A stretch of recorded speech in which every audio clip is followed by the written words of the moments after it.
in collaborazione con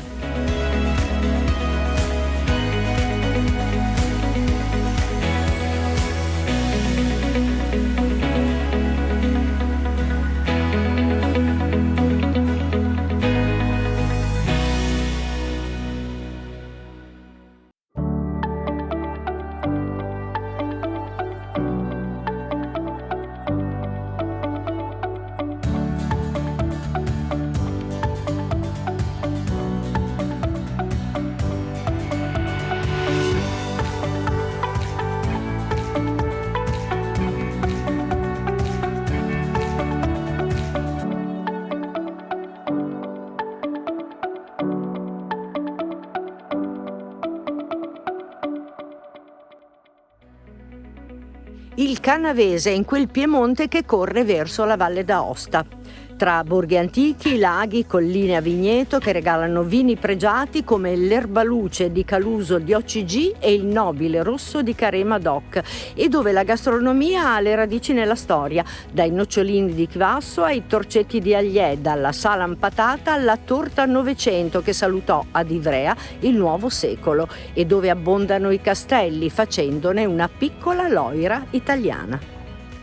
La corelicoltura, ovvero la coltivazione del nocciolo in territorio emiliano-romagnolo, si è sviluppata tantissimo negli ultimi tempi. Noi ci occuperemo di questo perché in un campo sperimentale che è stato allestito nel Ferrarese da Terre Emerse assieme alla Fondazione Navarra sono state messe a dimora diverse varietà per capire la risposta produttiva. Ci occuperemo anche di patate, delle patate coltivate in montagna, con una novità che riguarda la patata di Tolè, che ha ottenuto la denominazione comunale. Il Canavese è una terra incredibile dal punto di vista ambientale, paesaggistico, ma anche monumentale. Non per nulla la chiamano una piccola loira italiana, questo perché è ricchissima di castelli. Si può partire direttamente dal capoluogo, in pratica, che è Ivrea. Ivrea che domina con il suo castello, questo castello molto particolare con le 4 torri rosse, e difatti questo è il nome con cui viene ricordato e citato. Ma la caratteristica principale rappresentata da Ivrea, proprio come sito UNESCO iscritto appunto nella lista del patrimonio mondiale, è grazie alla visione di Adriano Olivetti, al suo modo unico di fare impresa, cultura e innovazione. Infatti esiste proprio un vero e proprio museo a cielo aperto che si può visitare per vedere tutte le operazioni, le iniziative, l'ingegno che aveva messo nel coniugare la parte industriale alla parte di benessere per quello che riguarda il mondo dei lavoratori e del personale. A questo proposito però sentiamo il sindaco della città. Beh, certo, nel 2018 a Manama in Bahrain, diciamo, lo UNESCO Committee ha riconosciuto Ivrea, e quindi questo sito industriale, un complesso di immobili industriali, come città industriale del XX secolo. Con questo, riconoscendo l'alto valore, addirittura da iscriverlo nel patrimonio mondiale, che queste architetture unite ai valori, quindi si unisce il patrimonio materiale al patrimonio immateriale, cioè i valori che hanno determinato la costruzione di questi edifici, perché poi gli edifici senza i valori retrostanti non sono nulla. E qui ci troviamo in questo meraviglioso ambito, qui dalla prima fabbrica di mattoni rossi che Camillo realizza nel 1907, ai vari ampliamenti che vedete via via lungo questa via, che l'architetto Le Corbusier un giorno ha definito la più bella via del mondo, perché è realizzata in stile razionalista, quindi secondo i suoi canoni. Dietro questi edifici si trova la zona di San Bernardino e del convento, una collina morenica con all'interno incastonato un complesso conventuale al cui interno c'è un tramezzo affrescato da niente po' di meno che Martino Spanzotti. Insomma, riuscire a vedere come si mixino architetture razionaliste, complessi conventuali medievali, natura, e diciamo è stato costruito un connubio perfetto tra esigenze della produzione, esigenze anche della mente e del poter portare avanti una vita sana in una comunità sana.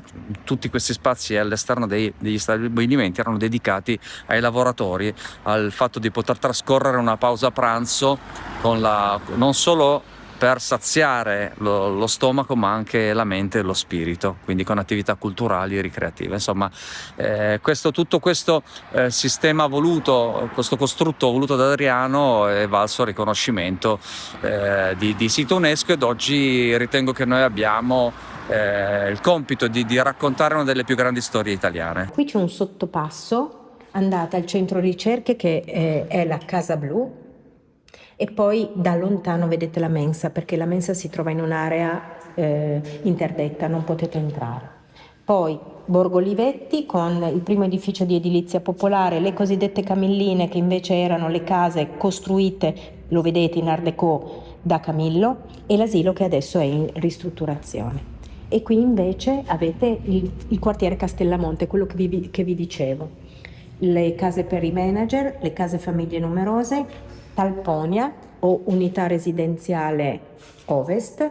Sicuramente in questo giro del museo a cielo aperto una delle situazioni più originali e particolari è rappresentato da questo enorme condominio anfiteatro detto Talponia, perché è costituita in origine da 82 cellule residenziali duplex con un unico affaccio esterno verso la collina, ospitavano i dipendenti Olivetti che erano residenti temporaneamente a Ivrea.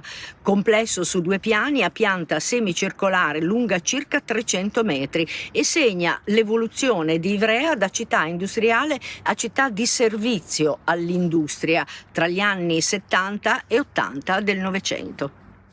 Ivrea è famosa anche per il suo carnevale che rievoca la battaglia delle arance, una tradizione medievale che celebra la lotta del popolo contro la tirannia, simboleggiata dal lancio di arance tra gli arancieri a piedi e gli arancieri sui carri.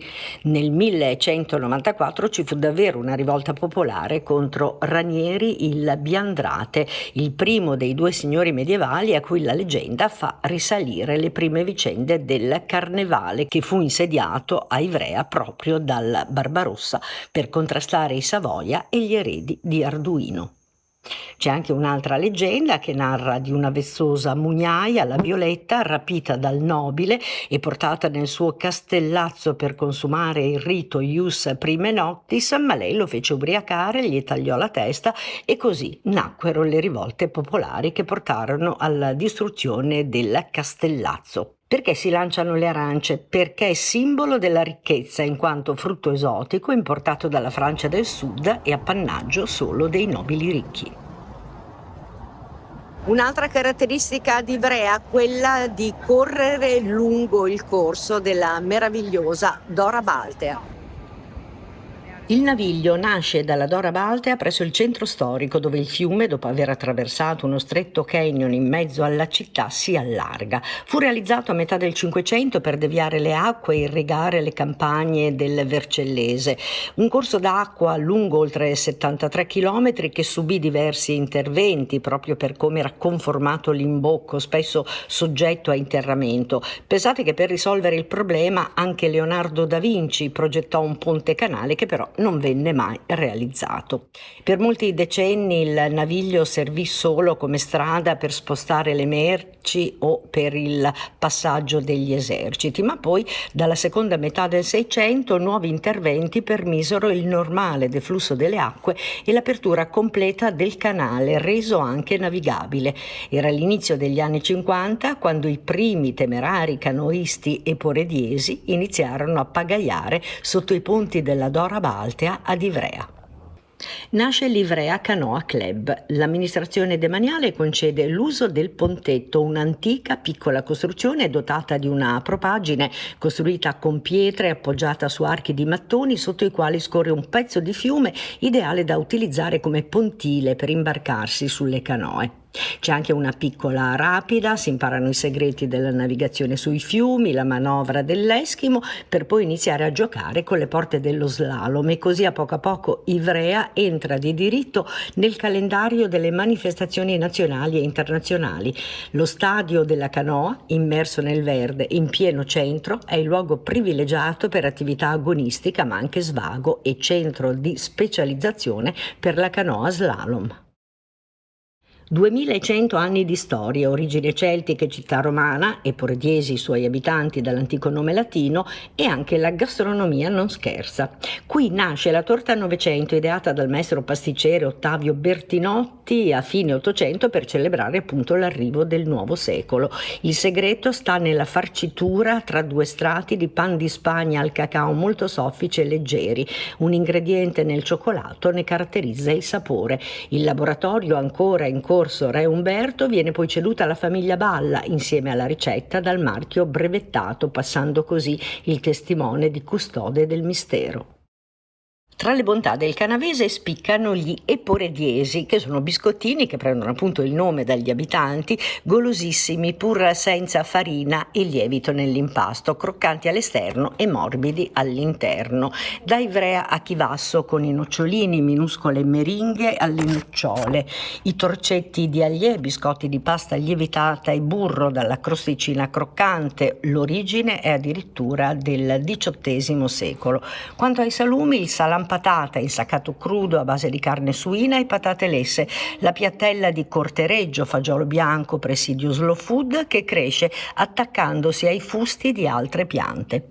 Antipasti a base di uova o verdure ripiene, abbinamenti con acciughe e peperoni, la bagna cauda, i fritti, la verza e i caponette. Tra le paste, agnolotti e tagliarin, e la carne con sontuosi bolliti, il coniglio alla canavesana e la razza bovina detta fassone di razza piemontese, la più diffusa, cruda, tagliata a coltello o scottata sulla mattonella di sale.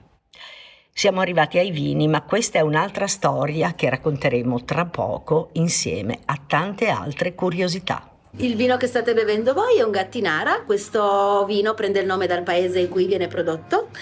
Siamo in provincia di Vercelli ed è un vitigno nebbiolo, profumi e sentori di frutti rossi e prugne, e comunque un nebbiolo.